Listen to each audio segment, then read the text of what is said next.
एक समय की बात है, एक गांव में एक मुर्गी वाला रहा करता था जिसका नाम था रामू।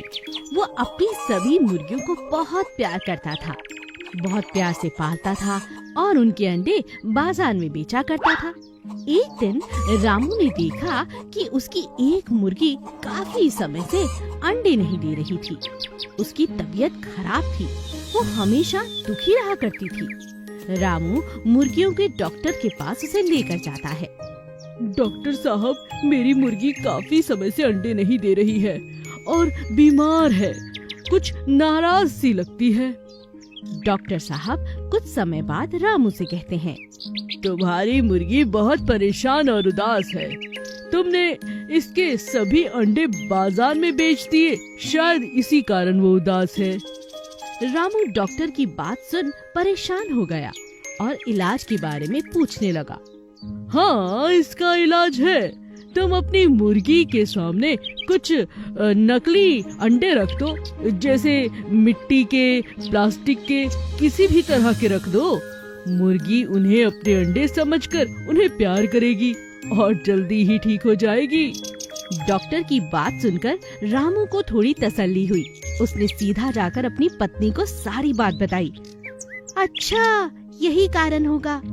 हर माँ अपने बच्चे से बहुत प्यार करती है और हमारा तो व्यापार ही ऐसा है कि अगर इनके अंडे ना बेचे तो हम खाएंगे क्या।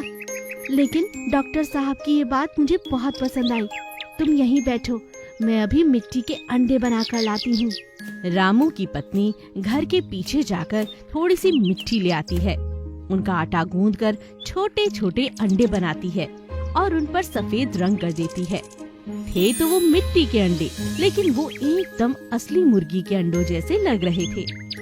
ये लो, इन अंडों को चुपचाप जाकर मुर्गी के पास रख देना और ध्यान रहे जब वो सो रही हो।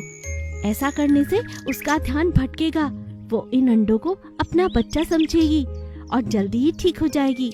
हो सकता है इन अंडों को देखकर वो फिर से अंडे देने लगे और फिर उसके अंडे हम बाजार में भी बेच पाएंगे।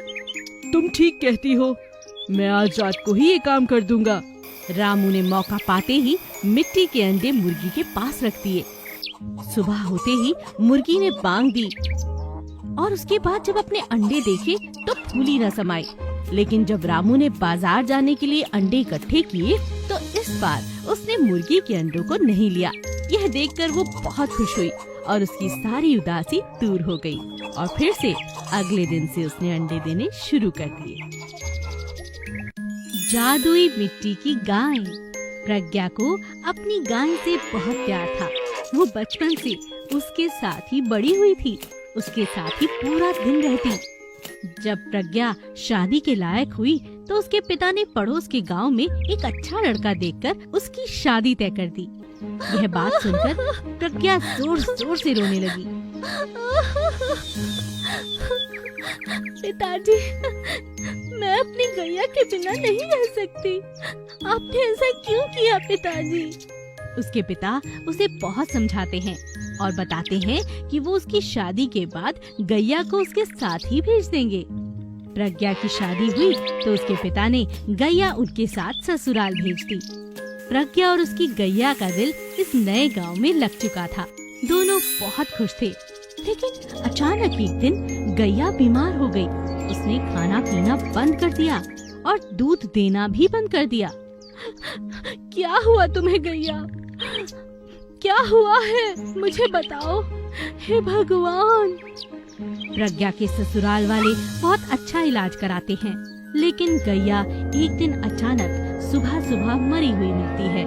प्रज्ञा का रो रो कर बुरा हाल था। नहीं नहीं, मेरी गैया, भगवान ये तुमने क्या किया? मैं अपनी गैया के बिना नहीं रह सकती। अरे बेटी चुप हो जाओ। मैं समझती हूँ गैया से तुम्हें बहुत लगाव था, लेकिन अब तुम पेट से हो। अपने बच्चे का ख्याल रखो प्रज्ञा। प्रज्ञा की सास उसे बहुत समझाती है, लेकिन प्रज्ञा अपनी गैया को याद करके दिन रात रोती है और जहाँ वो गैया को बांधती थी वहाँ पड़ी मिट्टी से गैया की मूर्ति बनाने लगती है और रोती रहती है। उसके आंसू उस गीली मिट्टी में मिल जाते और गैया की मूर्ति बनती चली जाती। एक दिन रात को सोते हुए प्रज्ञा को सपने में गैया आई और गैया ने कहा, प्रज्ञा मेरी बच्ची, तुम तो मेरे साथ पड़ी हुई हो, मेरी सहेली, मेरी माँ, मेरी बहन जैसी हो। तुम्हारी ये हालत मुझसे नहीं देखी जाती। मेरा जाने का समय आ गया था, इसीलिए चली गई। अब तुम्हें अपने बच्चे का ख्याल रखना है। ऐसा मत करो। जो मिट्टी की गाय तुमने बनाई है वो ऐसी वैसी नहीं, वो जादुई गाय है। तुम उससे जो मांगोगी वो तुम्हें देगी। उसमें तुम्हारी श्रद्धा और प्यार के सच्चे आंसू मिल गए हैं। जाओ उससे कुछ मांग कर तो देखो। प्रज्ञा नींद से जागती है और मिट्टी की गैया के पास जाकर कहती है, मुझे एक गैया चाहिए, एकदम वैसी जैसी मेरी गैया थी। जादू से एक बड़ी सी खूबसूरत गाय एकदम पहली जैसी गाय की तरह प्रकट हो जाती है। प्रज्ञा बहुत खुश हो जाती है। अब वो जादुई मिट्टी की गाय से जो चाहे वो मांग सकती थी। मगर अब उसे अपनी गैया जो मिल गई थी, उसने अपना ख्याल रखना शुरू किया और अपने बच्चे को जन्म दिया। अब उसके जीवन में खुशियां ही खुशियां थी। सोने की चींटी। गंगा अपने आंगन की सफाई कर रही थी। उसे घर की सफाई करना बहुत पसंद था। दिवाली आने को थी, वो घर के हर कोने को चमकाना चाहती थी। अरे दिवाली आने को है, देखो कितना काम पड़ा है। पूरा आंगन गंदा हो रखा है। जरा भी चींटियां नहीं आनी चाहिए, कोई मिट्टी नहीं, कोई सूखे पत्ते नहीं। आज तो ये सारी सफाई मैं करके रहूंगी। गंगा दिन रात लगी रहती और पूरे घर की सफाई करती। उस दिन उसने आंगन की सफाई की। उसने कोने में देखा एक बहुत बड़ा चींटियों का घर उसके घर के पास गमले के पीछे था। हाय राम, इतना बड़ा घर चींटियों का, इसे मैंने पहले कभी देखा क्यों नहीं। आज तो इन्हें मैं छोड़ूंगी नहीं। अंदर बैठी चींटियां गंगा की बात सुन लेती हैं और आपस में कहती हैं, अरे अरे देखो, गंगा ने हमें देख लिया। ये तो हमारा पुराना घर है, दिवाली आने को है, सफाई के साथ साथ हमारा घर भी टूट जाएगा, कुछ करो। सभी चींटियां आपस में बात करती हैं और रानी चींटी को उठाने जाती हैं, क्योंकि वो आराम कर रही थी। रानी चींटी जल्दी उठो, गंगा आज हमारी सफाई करने वाली है। आज आंगन की बारी है। देखो ना कितना गंदा लग रहा है आंगन। आज उसने हमें देख लिया है, हमारा घर टूटने ही वाला है, जल्दी कुछ करो। रानी चींटी उठ जाती है। उसे किसी बात का डर नहीं था। डरती क्यों हो, मेरा जादू भूल गई? ये देखो सोने की चींटी जो महाराज ने मुझे दी थी, इसे देते ही गंगा की दिवाली हो जाएगी और वो हमारा घर नहीं तोड़ेगी। आप तो बहुत समझदार हैं। चलिए चलकर ये बात गंगा को कहते हैं। सभी चींटियां मिलकर अपनी रानी चींटी के साथ गंगा के पास जाती हैं। गंगा झाड़ू लेकर वहां पहुंचने ही वाली थी कि एक चींटी इशारे से उसके पैर पर चढ़ जाती है।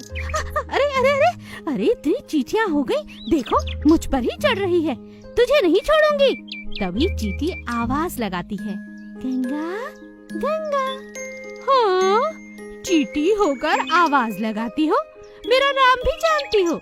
हाँ, हम कोई ऐसी वैसी चींटी नहीं है, तुम्हारे लिए दिवाली का उपहार लाई है। क्या? अरे देखो, इंसानों जैसी बात करने वाली चींटी तो पहली बार देखी।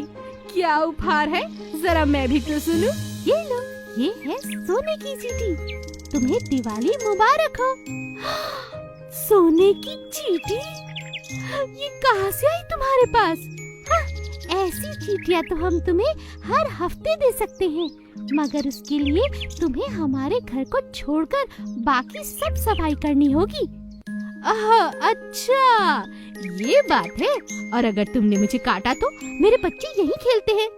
नहीं, इतने सालों से हम यहीं रहते हैं। वादा करो हमारा घर नहीं तोड़ोगी। हम हर रविवार तुम्हें सोने की चींटी देंगे। अच्छा, फिर तो पूरा साल दिवाली। अरे अरे, चिंता क्यों करती हो, तुम यहीं रहो। गंगा बहुत खुश होती है। वो पूरे आंगन की सफाई करती है सिवाय चींटियों के घर के। वो हमेशा वहीं